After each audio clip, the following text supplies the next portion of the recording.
విజయవాడలో ఏర్పాటు చేసిన రాష్ట్రంలోనే భారీ మట్టి గణపతి డూండి గణేష్ విగ్రహం అండి ఇది. ఈ విగ్రహం హైదరాబాద్లోని ఖైరతాబాద్ వినాయకుని కంటే 2 అడుగుల ఎత్తు ఎక్కువ ఉంది. ఈ విగ్రహం ఎత్తు 72 అడుగులు. విజయవాడలోని సితార సెంటర్లో లేబర్ కాలనీ మైదానంలో ఈ విగ్రహాన్ని ఏర్పాటు చేశారు. ముందు 9 రోజులే ఈ వేడుకలు నిర్వహించాలని డూండి గణేష్ సేవా సమితి నిర్ణయించిందండి. ప్రస్తుతం పొడిగించాలని నిర్ణయించుకున్నారు.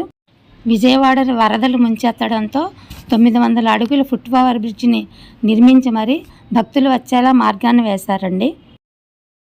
72 అడుగుల ఈ మట్టి గణపతిని నిలిపిన ప్రదేశంలోనే నిమజ్జనానికి అన్ని ఏర్పాట్లు చేశారండి.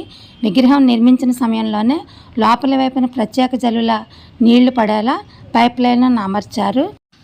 నిమజ్జనం రోజు ఈ పైప్ లైన్ ద్వారా నీటిని పంపి ఉన్న చోటనే ఈ విగ్రహాన్ని